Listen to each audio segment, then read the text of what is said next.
And how will my mind be deceived? So remember, and this one you will follow me. I wish I had a presentation to do that. I will not say what Eunice did to me, but it is well. That's why I'm getting notes from my head. I got the confirmation yesterday. So let us do this. I will be having a presentation. Now assume I have a presentation. Can you see the presentation? You can see it, eh? This is how information gets into our mind.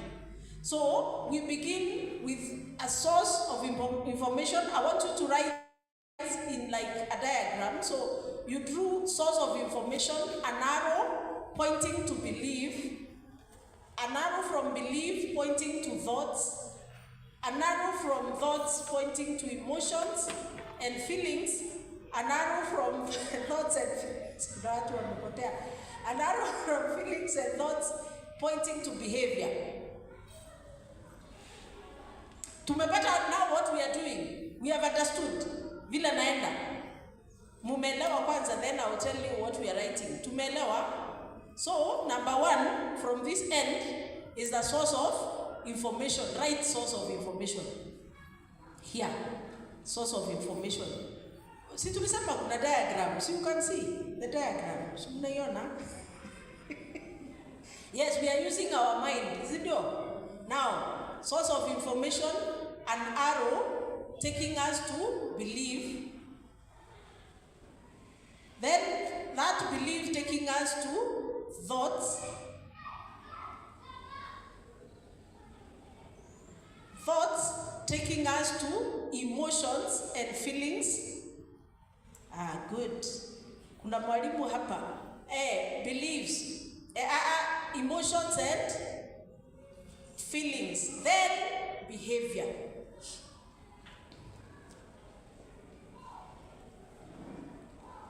Now, where I'm starting is behavior. Can you see behavior here? You can see behavior, eh? This is what people see. This is not the problem. This is what people see, but this is not the problem. Now, unfortunately, even when we want to change, we struggle to change behavior. Yet behavior is not the problem. And if we try changing behavior without touching uko kwenye tumetoka, this is a futile mission. Hapa tutaishi, tunakaanga hapa hivi namna hii, hivi, this way. Hapa tu. Unabadilisha, unafikiri ulikuwa karibu, unasonga hivi. So unafikiri ulikuwa karibu, unasonga hivi. So I say,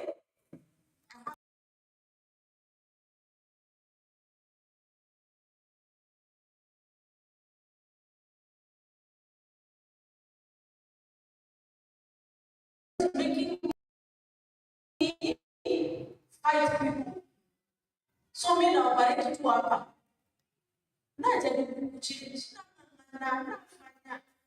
My problem is where? The source of information. Now, what that verse says in Peter, it says, be alert and sober minded. Take care of what gets into your mind.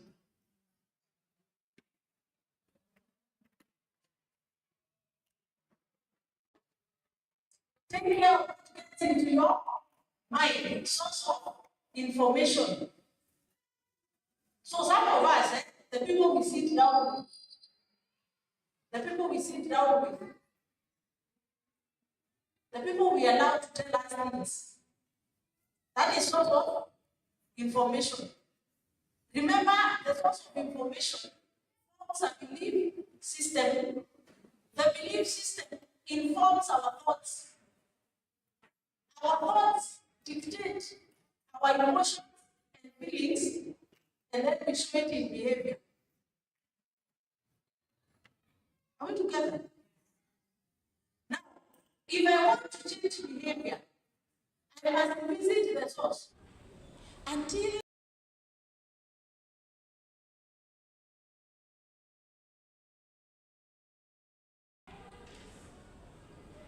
tumefika nyumbani, si ndio? We are home. Tuko pamoja. Good. So, if I am not alert, I allow everything. Garbage, nothing, rotten things, discouragement, negativity. Sinina receive tu kila kitu. So I have a belief system that is distorted. Are we together? And therefore now, although I know the word of God so much, although I go to church every day, my behavior cannot change because my source of information is wrong. How do we receive information? Sources. How do we receive information? Number one, through our eyes, what we see, what we hear. Tunaandika. What we see, what we hear, what we touch, what we smell.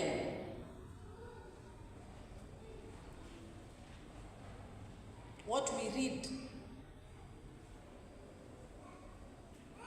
We see, we smell, we touch, we hear, we read. Now, I will dwell a little bit on hearing. Because our cultures taught us things, and sometimes they really don't teach us, they model. Remember modeling?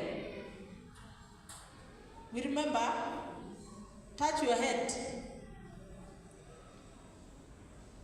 At least now you are modeling.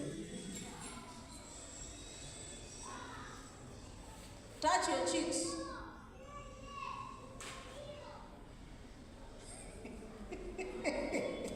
You touch your cheeks. Cheeks. Good. So we learn now through modeling. So there are things we learned as we were growing up. There are things we learned in our environment. There are things we heard being said. Statements like, marriage is difficult. Did we hear that statement? Men are dogs. Men are beasts. Wewe uko na beast kwa nyumba? Mimi sijaona beast. And therefore, we come, remember our mandate. Please tusipotee. What is our mandate in marriage? Raising a godly generation. That is my mandate. Would you really, sincerely, can you raise a godly generation with a beast?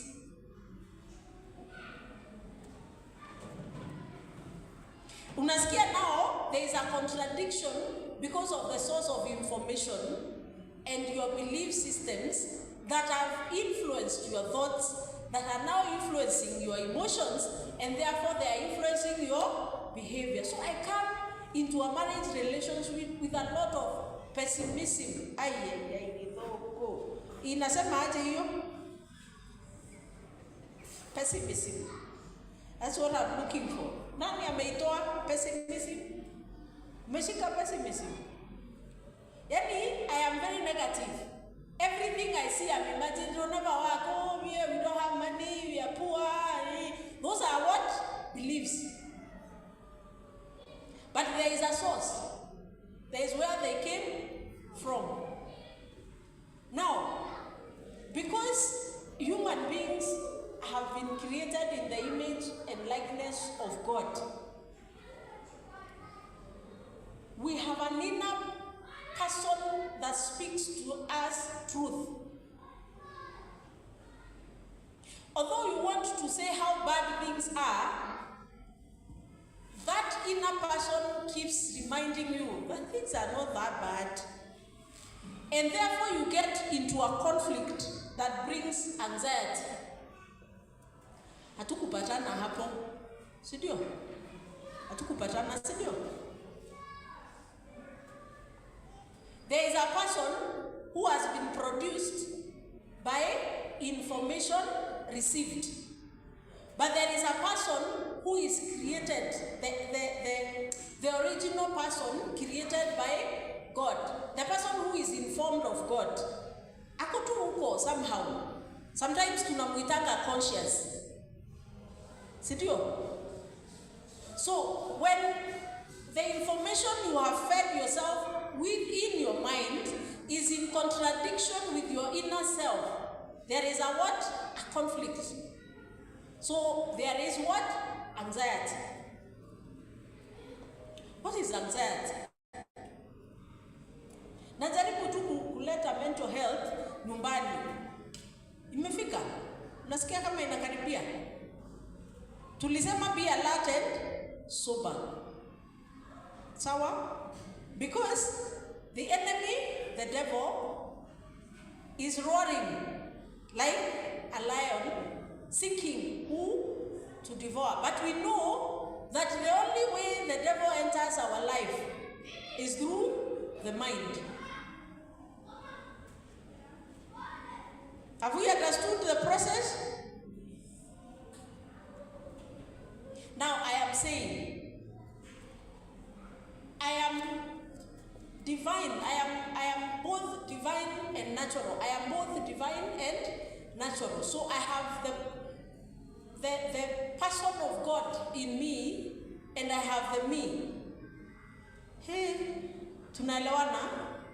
There is me and there is the me God, the me that is from God. Can you see those two people? We cannot see them. Now, the me who is from God knows the truth about me.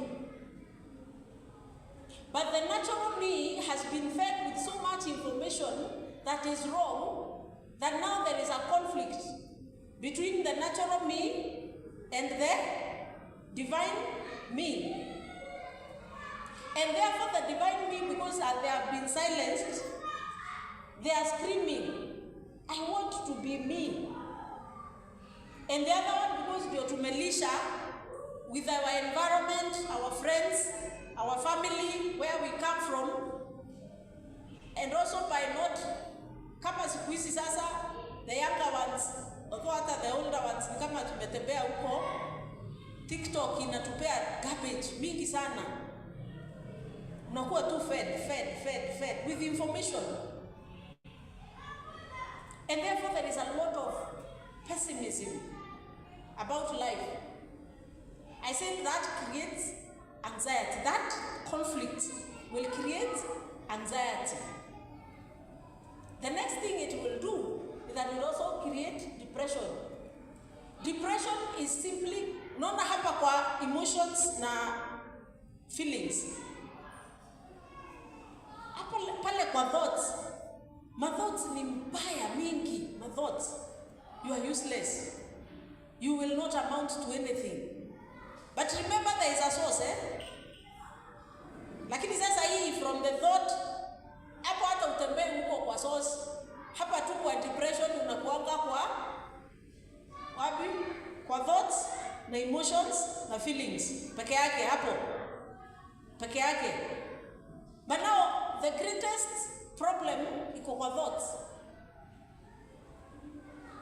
Tunapatana.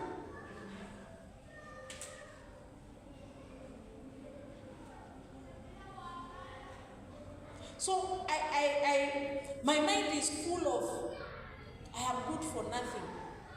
I am ugly. I cannot do anything. I am useless. So feelings, because this is what I am feeding my feelings with every day, from morning to evening, I become depressed.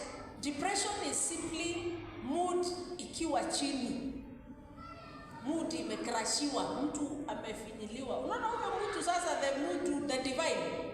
Unaona mtu divine amefinywa. Huyo ndio depression. Tumeelewana na depression? I know hii season there is a lot of that conversation. Sidio? Of course, science is going to teach you otherwise, but this is the fact. Science itakwambia sijui neurons in the brain and all, but those neurons are messed up by the thoughts that we put in our mind. Are we together? I don't want to do the science part. The science part.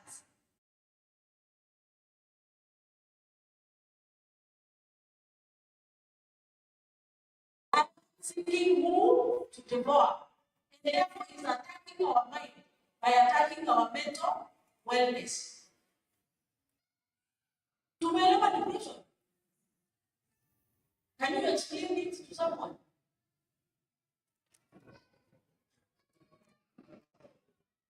Unasikia nimeshika vile unaweza pia mwingine. Kwa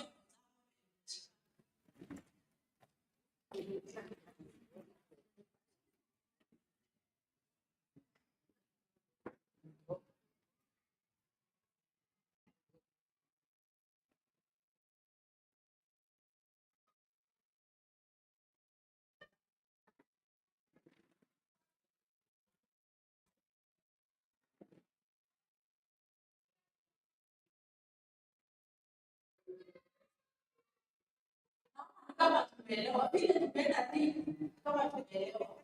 Sio? Tumeelewa?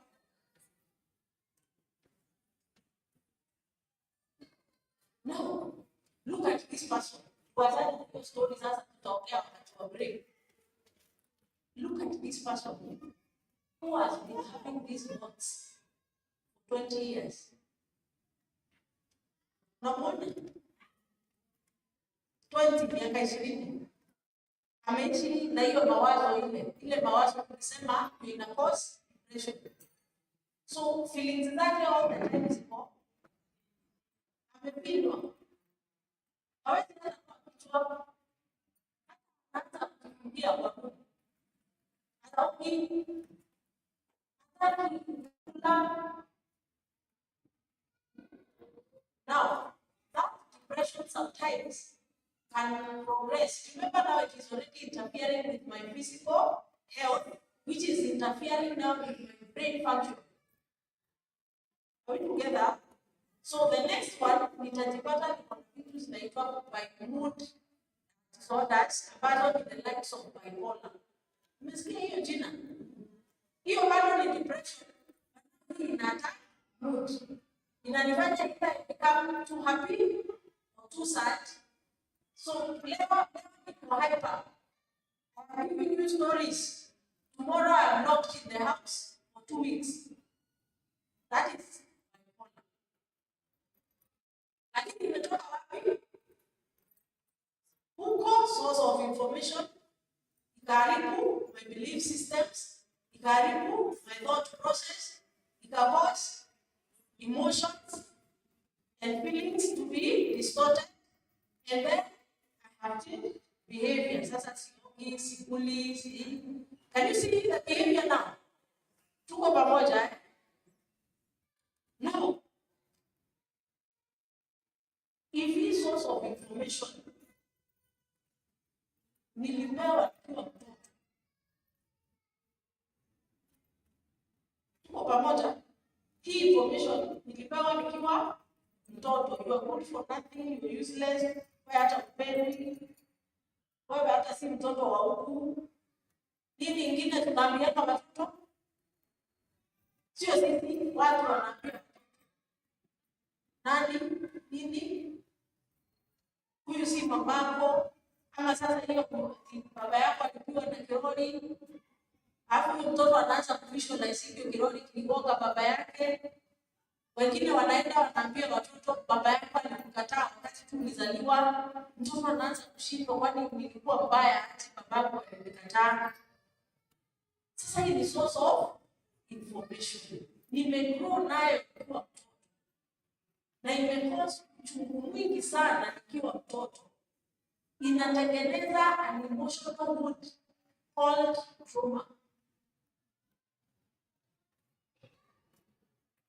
Umeshika what is trauma? Inakosa an emotional mood called trauma. I don't know that trauma would come with maybe when I was growing up.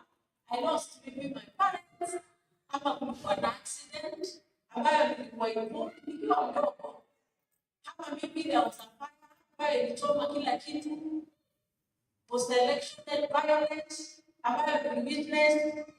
Hizo images zinabaki nazo. Remember, it's a source of information, giving me a belief system, changing my thoughts patterns, causing emotions and feelings, and therefore behavior. All those things I talked about, if I don't deal with them, the areas they affect the most are relationships. Marriage relationships, parenting, how we relate with people at work. Because kumbuka, hizo vitu zote nimetaja ni kama kidonda. Tuangalie kidonda, tunaona kidonda. Tuione hapa kwa mkono yangu. Tunaona kidonda hapa kwa mkono yangu, kidonda inatoa usaha na damu pamoja. Naiona kidonda hapa. We can see. Hiyo kidonda ikikaa sana ikiwa untreated. Sasa imeanza kukula mpaka ndani. So somehow nikiangalia hivi I can't see my bones. Hiyo kidonda ina nini? Harufu, sio? Mtu mwenye ako huko anaweza sikia. Mwenye anasikia harufu ni nani? Mwenye ako karibu ni nani? Bwana, mtoto, sister, workmate. So trauma that will affect the most is our relationships, people close to us. We hurt them with the heart. We hurt them with the heart. And some of these things we are calling the heart. It did not really come from you. Why would you want to blame? But you don't know. So you are not behavior hapa. Sio? Tulisema behavior tunang'ang'ana nayo hapa. Because we have not visited the source. Kwa pamoja, going together. Now, nakuwa na challenge inaitwa attachment issues for relationship. When I'm supposed to relate with people, I start wondering, watanipenda? Watanionaje? Na wakinipenda alafu waniache. We understanding? So about attachment issues in relationship.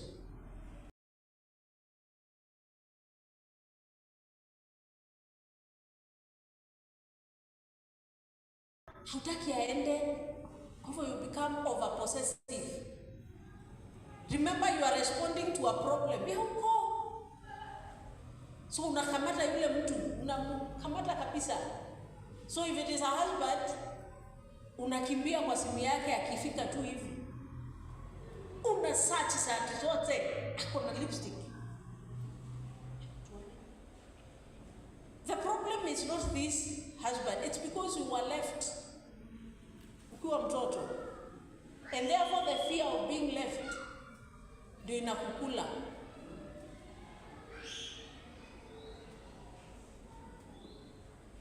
Unaona hiyo relationship vile kata strain. Because huyu mtu anashindwa sasa mmemfanyia nini huyu? If it is a husband, if they grew up in an environment where there was violence, so that is what was registered kwa mind yake. Belief is that a woman has to be gongwad some ngumis to hear. Sidio? Atandikwe mangumi ndio aweze kusikia, because awasikiangi is a belief. Sawa? Which has created thoughts, emotions, then action niku boxing. Tuko pamoja? And therefore you see a society that has things we call generational curses. Allow me to deconstruct your mind a little bit today and tell you there are no generational curses. It is cycles of mental illnesses that were never dealt with. People ran marriages with bitterness, unforgiveness, that trauma I was talking about, depression, because if I am depressed, I'll pass it on to my child. My child will be affected by my mental health issues. They will pass on the same to their children, and therefore it will be an ending cycle.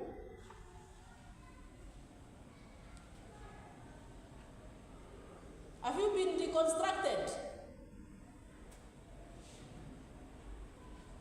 Hapa bado tuko hapo kwa generational curse.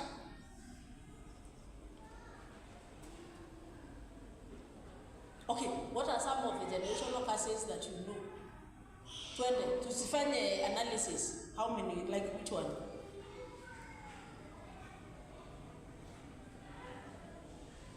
Magonjwa, What else? Magonjwa. Yes? Premature deaths. What else? Poverty. What else? Watu kuachana kwa marriages. Yeah? Alcoholism. Now, hizo vitu zote tumetaja. I said we need to get to the, when a purpose of a thing is not known, it will be abused.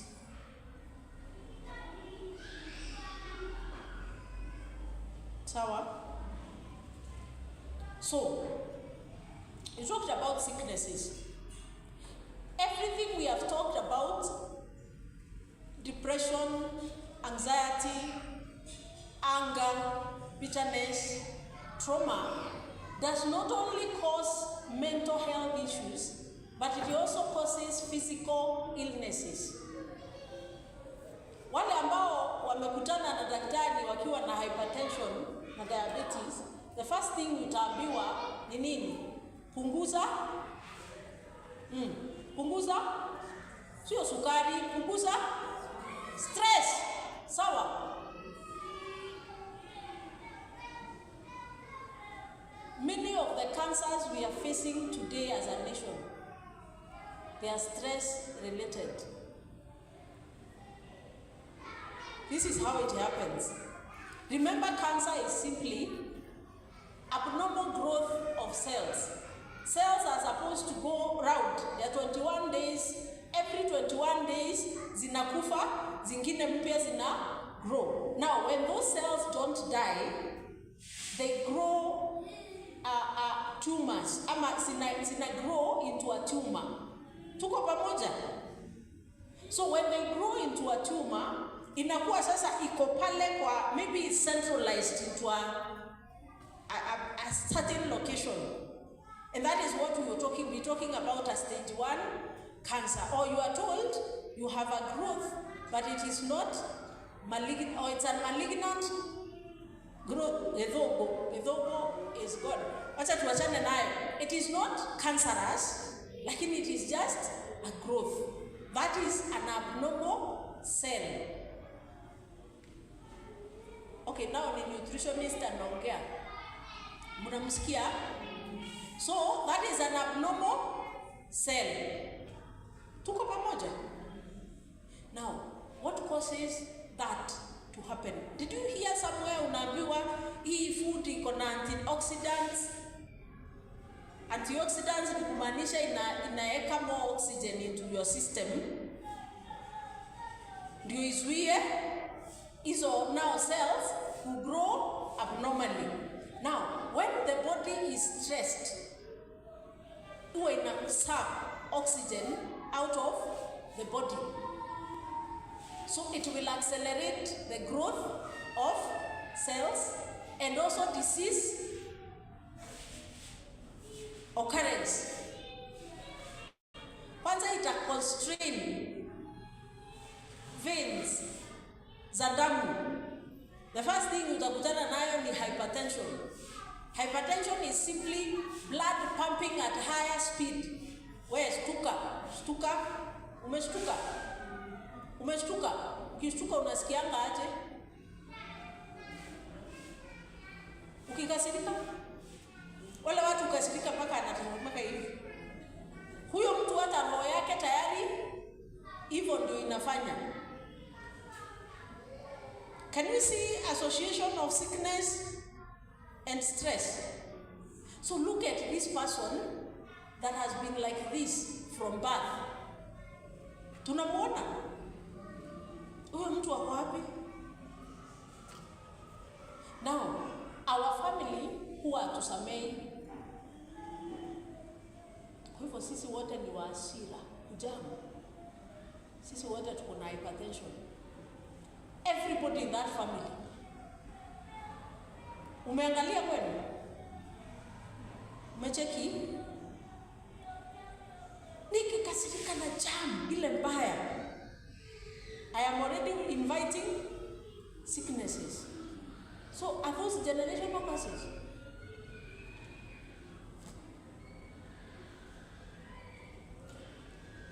And this will go all the way into autoimmune diseases. Autoimmune diseases ni zile magonjwa zinakula mwili. Mwili inashtuka, inasikia ni kama kitu mbaya imeingia kwa mwili, inaanza kuattack. Kina lupus, gani ingine mtu anajua autoimmune? Kuenda hiyo shule.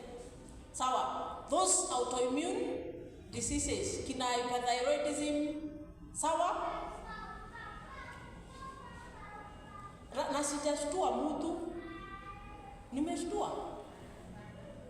See, it's good to be alert and sober. Because what the devil does not want you to do is to complete the assignment of raising a godly generation. So he will make sure he brings things that will make you not be around to do that. Remember also this work we are timed. So if my health is not okay, see, I'll be in the hospital. As the devil accomplished his purpose, na mimi bado. So we are together. Now we understood when I said generational curses, it is mental illnesses that have never been addressed being passed on from one generation to another. Is that understood? And therefore please, wacheni kwenda kulipa pesa kwa mapasta. Hakuna mtu atakuvunjia curses. Tumia wisdom. Tuko pamoja. That's why hapo nyuma tulisema we apply wisdom. Sasa mimi niko na bitterness. Hata nikitoa 50,000 na sijadili na bitterness, pesa yangu imeenda. Eti niko na spirit of rejection, pastor niope 50,000 pa. Na sasa hiyo hujalipa nyumba. Hata nyinyi yake simuache tu. Kwa nini mnachezwa hivyo lakini? Yes.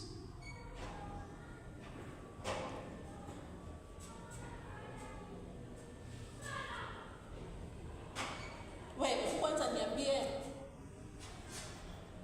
ni sadaka gani kubwa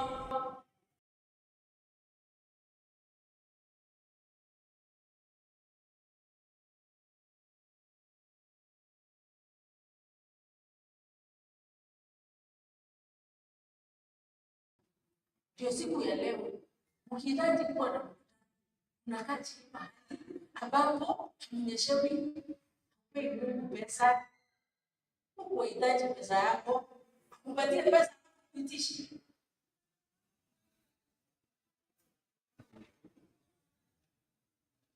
Pesa tunapeana kanisani ya kufanya nini? Kufacilitate evangelism.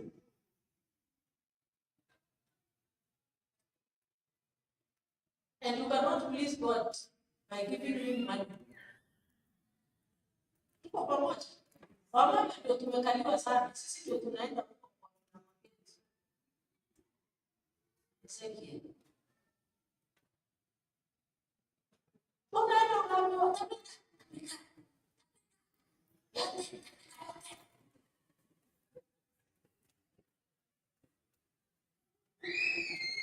Biblia inasema my people perish for lack of hapo chini inasemanga, and because you have rejected knowledge, you also reject you. Kama unaenda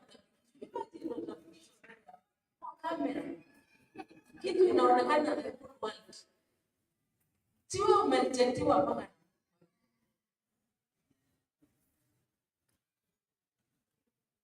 unavutiwa laana. Nivunja moyo. Pia walikuja kufanya kazi gani? Tumjue Yesu.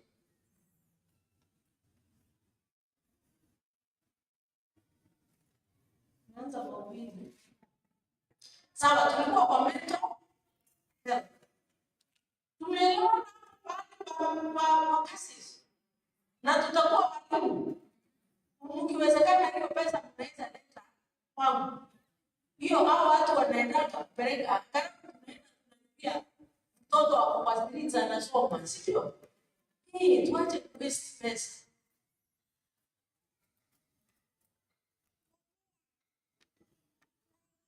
Tupende Christ is wisdom. Tuko pamoja. Christ is wisdom. Tukimjua, he becomes our all in all.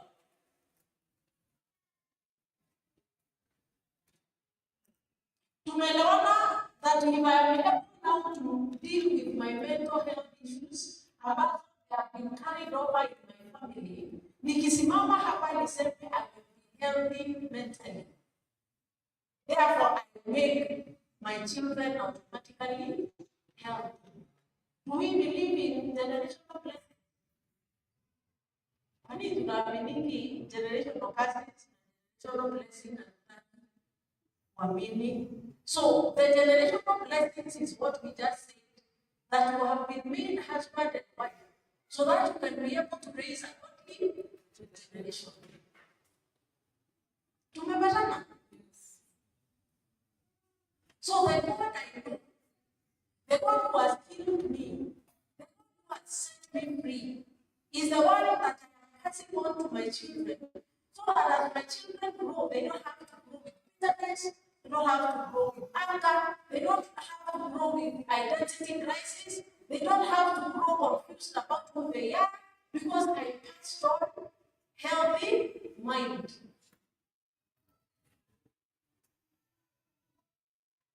Tumepatana hapo sasa. Ama tutapunguza kibati. Tuache kunywa dawa, sio? Tuache zingine. Una njaa unakimbia kuchukua kadawa kwa pressure, sukari. Because zote zimepanda at the same time. Unfortunately, those two, if you realize today, that is imeenda tu. Somehow katika familia ama village hata somehow tunasikia mtu anafanya haikuwa kitabu. Of course, we have distorted what we eat, but the biggest challenge is our mental status. Because the moment diabetes in the heat, if it is not managed well, remember our holistic wellness. Au ukisikia nikiingiza mahubiri na mental health na health mwili, unanielewa? So the moment hypertension or diabetes may come, it is not well managed. It goes and shuts, first of all, the kidney, where eyes, but watu wanakuwa blind because of diabetes, then wanapata inaita neuropathy. Miguu inakatwa, we are aware. The next thing is stroke. That is the damage that diabetes can do. And the reason as why those things may increase sana ni kwa sababu yes, we are managing medication, but we have not managed our mental status. Diabetes itaki kusikia hasira, kunywa dawa ati lazima uingize mental health.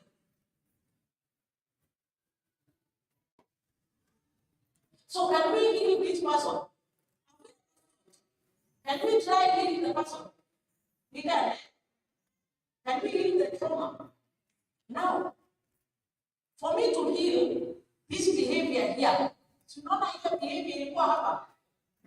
I must be able to visit the source and understand where did this problem come from. And sometimes that problem goes all the way to childhood. Sometimes those things are not possible on your own. And that's why, of course, now we exist as the mental health experts. So when you come and you're exhibiting, you tell me, in fact, somebody came to my office and I remember that somebody who came and they were like, my husband, the one was my husband is my husband imenikasirisha sana. Na nikikasirika hata huwa ninasikia hiyo sio husband ametosha. Kama inatetemeka sio hiyo hasira iko. Nikufanya tu nifanya location change. Kaileta for marriage. So the first thing I'll tell you is, can we stop talking about your husband? Tell me about you.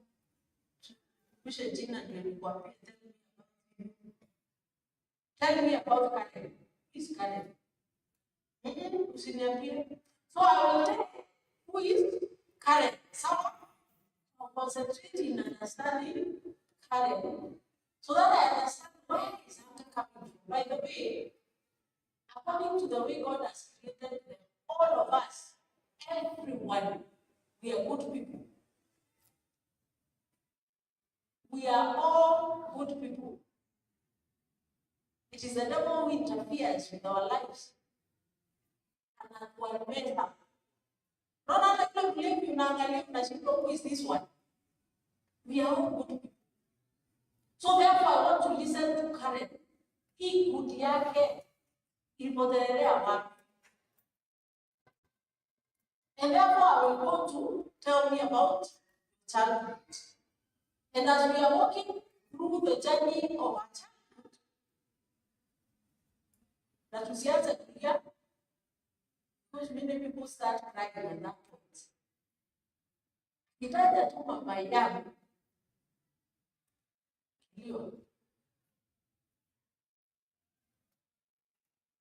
Because there's pain that was inflicted in them, and they have never dealt with it. So anaibebaka kila bahari.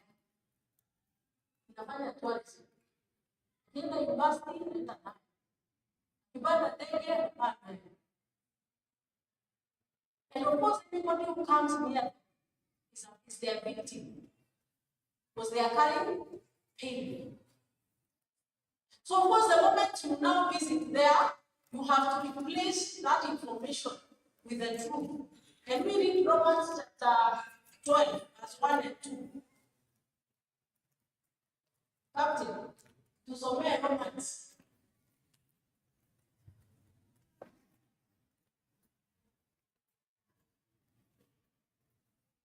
Chapter 12, 1 and 2.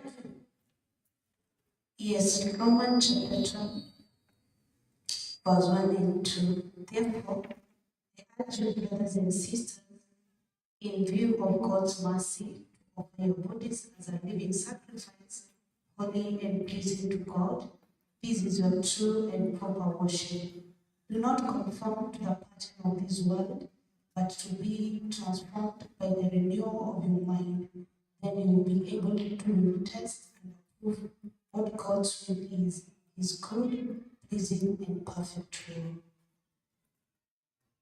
So the starting part is first to surrender our lives as a living sacrifice. Now we know we are in this world as agents of transformation to raise a godly generation. So our work is now to surrender our mind, our thoughts, our eyes, our ears, our legs. That is the living sacrifice. Are we together? Our feet, our mouth. If I am speaking, is it to raise a godly generation? So number one is to fully surrender myself to God. So my members, it's in Romans 6, it talks about now surrendering our members to righteousness, to become slaves to righteousness. So my mouth becomes a slave to righteousness. So I can't use my mouth anymore to sin. I cannot use my body anymore to sin. I cannot allow my mind to store sinful things anymore because I have surrendered my mind. The second point is now putting the right information in my mind. I have received information that said I am a loser. I have received information that had told me I am not good enough. But what does God say about me? So I replace it with the truth. It does not transform your mind by renewing your mind with the water of the word. Sour? So I am receiving the truth about me. And the truth about me is that I am a representative of God here on earth. That is the truth about me. It doesn't matter where I came from. It doesn't matter the pain I have gone through. But that is what God sees me to be. So I start seeing myself with the eyes of God rather than the eyes of men. Because I have put the right information in my mind. Are we together? And therefore now I start transforming my thoughts. And I am also very aware of what am I thinking.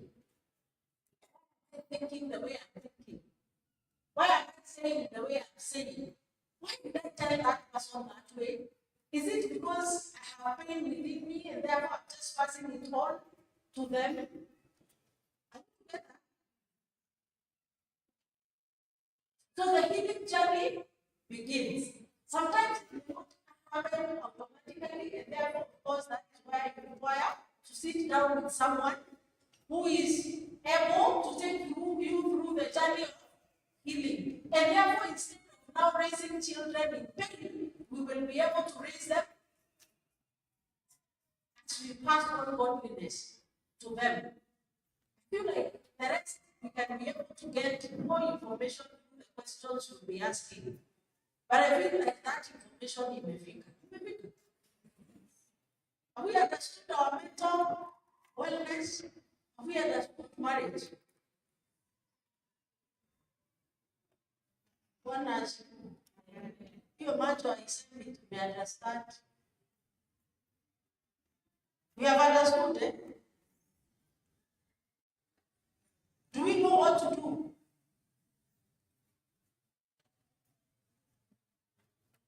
Do we know what to do moving forward? Can we help somebody with the information we've received? Is our world still a hopeless place? Not really, because you're there. It's sent as a solution to the world. So may the Lord bless you so much. I'll take it back to Captain. You get a few questions, you respond to them. Amen. Let us appreciate our guest. Yes, make sure you have a piece of paper. After having it, I'm going to tell you what to do with that paper. Amen. Make sure you have one piece of paper. If you don't have a pen, you can ask your neighbor to assist you. Zenye zitabaki naomba kuishiwa.